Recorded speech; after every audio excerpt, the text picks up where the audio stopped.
Hello friends, स्वागत है आपका अपना YouTube channel Bihar board 10th में। आज जो मैं सेंटर एग्जाम क्लास 10 साइंस का सब्जेक्टिव क्वेश्चन का आंसर की बताऊंगा, जो 100% आपके एग्जाम में 24 नवंबर को यह क्वेश्चन पूछा जाएगा। अगर आप मेरे यूट्यूब चैनल में नए हो तो मेरे यूट्यूब चैनल को सब्सक्राइब करके बेल आइकन का घंटी ऑल पर प्रेस करें और वीडियो को लाइक शेयर कमेंट जरूर करें। चलिए देखते हैं पहला नंबर क्वेश्चन क्या है। पहला नंबर क्वेश्चन है आपका, किसी चालक का प्रतिरोध किन बातों पर निर्भर करता है। चलिए इस क्वेश्चन का मैं आंसर आप लोग को बता देना चाहता हूँ। तो इसका आंसर क्या होगा आपका, इस क्वेश्चन का जो आंसर होगा इसका हो जाएगा किसी चालक का प्रतिरोध किन बातों पर निर्भर करता है। तो इसका आंसर है किसी चालक का प्रतिरोध चालक की लंबाई, अनुप्रस्थ काट का क्षेत्रफल तथा उसकी प्रकृति पर निर्भर करता है। चलिए अगला नंबर क्वेश्चन क्या है आपको, आपका मतलब इसमें जो है 4 क्वेश्चन का जवाब देना है आपको। दूसरा नंबर क्वेश्चन है आपका, अनवीकरणीय ऊर्जा स्रोत क्या है, कोई 2 उदाहरण दें। अनवीकरणीय संसाधन वे संसाधन होते हैं जिन्हें भंडार में प्राकृतिक प्रक्रियाओं द्वारा पुनर्स्थापना नहीं होता रहता है, उसे ही अनवीकरणीय संसाधन कहते हैं, जैसे कोयला, पेट्रोलियम। फ्रेंड, अगर आप मेरे यूट्यूब चैनल में नए हो तो मेरे यूट्यूब चैनल को सब्सक्राइब करके बेल आइकन का घंटी ऑल पर प्रेस करें और वीडियो को लाइक शेयर कमेंट जरूर करें। मैं जितना भी क्वेश्चन बता रहा हूँ 24 नवंबर को आपके एग्जाम में साइंस का पेपर में यह सब्जेक्टिव क्वेश्चन पूछा जाएगा। चलिए अगला नंबर क्वेश्चन क्या है आपका, तीसरा नंबर क्वेश्चन है, एमीटर एवं वोल्ट मीटर का उपयोग बताएं। एमीटर और वोल्ट मीटर का उपयोग बताएं। धारा को मापने के लिए एमीटर का उपयोग किया जाता है और वोल्टेज को मापने के लिए वोल्ट मीटर का उपयोग किया जाता है। यानी एमीटर और एवं वोल्ट मीटर का उपयोग बताएं। तो धारा को मापने के लिए एमीटर का उपयोग और वोल्टेज को मापने के लिए वोल्ट मीटर का उपयोग किया जाता है। आप लोग को इस क्वेश्चन का आंसर पता ही हो गया।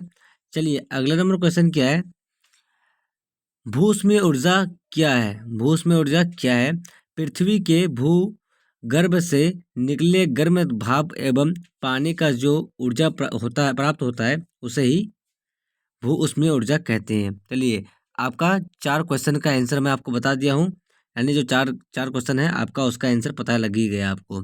चलिए अगला नंबर आपका क्या क्वेश्चन है, आपको मैं अगला भी क्वेश्चन बता ही देता हूँ। चलिए, उत्तल लेंस के लिए सूत्र है 1/v माइनस 1/u बराबर 1/f की स्थापना करें। तो एक उत्तल लेंस है आपका, तो उत्तल दर्पण आंसर आपका उत्तल दर्पण MPN है। इसका ध्रुव तथा F फोकस, C वक्रता केंद्र एवं PC मुख्य अक्ष है। Q से मुख्य अक्ष पर QR लंब डाला गया तब। तो PV बराबर माइनस यू, PB डॉट बराबर V, PF बराबर F। तो त्रिभुज A dot B dot F वो त्रिभुज QRF समरूप है। चलिए ये त्रिभुज में बना दूँ, ये चित्र आपको दिख ही रहा है, ये चित्र मैं बना दिया हूँ आपके सामने। इसी चित्र से मैं सॉल्व किया हूँ उसको, उस क्वेश्चन को, इस क्वेश्चन को। चलिए अगला नंबर इसी को जो है सॉल्व किया हूँ जो, तो इसलिए A डॉट B डॉट बटे QR बराबर B डॉट F बटे RF, किंतु QR बराबर AB, इसलिए A डॉट B डॉट बटे AB बराबर B डॉट F बटे RF समीकरण 1 हम इसको मान लिए हैं। इसको काम क्या मान लिए हैं, समीकरण 1। और इसी प्रकार त्रिभुज A dot B dot C एवं वो त्रिभुज ABC समरूप है। तो A डॉट B डॉट बटे AB बराबर B डॉट C बटे BC समीकरण 2 आपका हो गया। ठीक है, समीकरण 1 तथा 2 से, तो 1 तथा 2 से, तो B डॉट F बटे RF बराबर B डॉट C बटे BC, ये आपका क्या हो गया, ये आपका समीकरण 3 हो गया।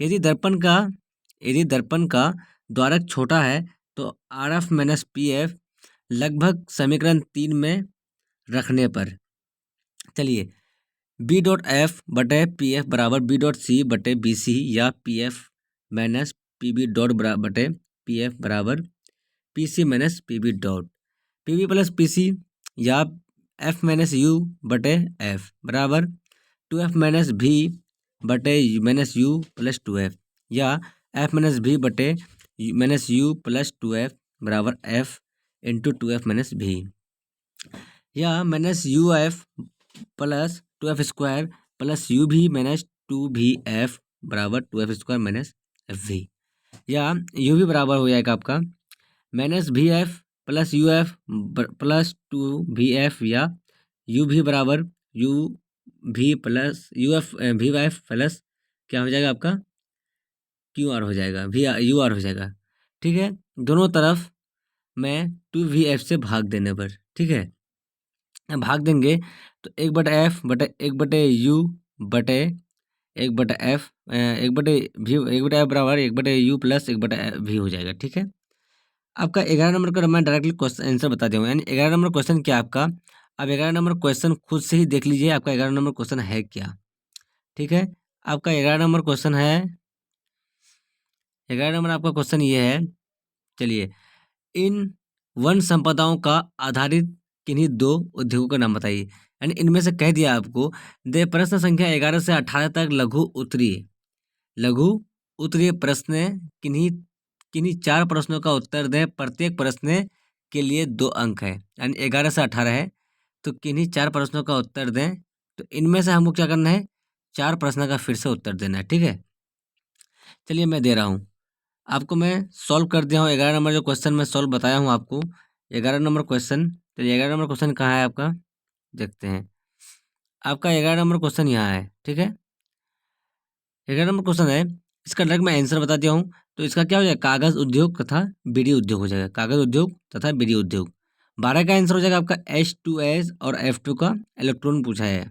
ठीक है, संरचना बना करके, तो मैं आपका H2S का इलेक्ट्रॉन बता दिया हूँ। यानी ये जो है आपका समीकरण पूरा एकदम पूरा हो गया। ये क्या है, इसका जो इलेक्ट्रॉन है, इसके लिए भी 4 4 8 हो जाएगा, इसके लिए भी 2, H2 क्या होता है 2 होता है, इधर भी 2 और इसके लिए 4, पूरा हो गया। ठीक है, चलिए आपका F2, तो F2 के लिए, ठीक है, आपको पता है तो इसके लिए भी 8 होना चाहिए और इसके लिए भी 8 होना चाहिए। तो इधर से 2 ये ले लिया, इसका भी 8 हो गया, इसका भी 8 हो गया। ठीक है, इसका भी हो गया। 15 नंबर क्वेश्चन है आपका, इस अभिक्रिया में एक धनायन अपने विलयन से दूसरा धनायन विस्थापित कर देता है। ठीक है, और आपका 18 नंबर क्वेश्चन है, निस्तापन प्रक्रिया से कार्बोनेट अयस्क और नमी दूर किया जाता है। जारन वह प्रक्रिया है जिसमें किसी अयस्क को हवा की उपस्थिति में उसके गलनांक से निम्न तापक्रम पर गर्म किया जाता है। चलिए मैं आपको आंसर की बता दिया 1 से 18 तक का क्वेश्चन, और इससे पहले मैं ऑब्जेक्टिव का भी क्वेश्चन का आंसर की बता दिया हूँ जो आपके ऊपर में डाला हुआ है। चलिए इसका मैं लिंक डाल दूंगा डिस्क्रिप्शन में, आप लोग जाके देख लीजिएगा। तो मेरे यूट्यूब चैनल में अगर आप लोग मेरे यूट्यूब चैनल में नए हो तो मेरे यूट्यूब चैनल को सब्सक्राइब करके बेल आइकन का घंटी ऑल पर प्रेस करें और वीडियो को लाइक शेयर कमेंट जरूर करें। जब तक के लिए बाय बाय, फिर मिलते हैं अगले वीडियो में। Watching for, thank you.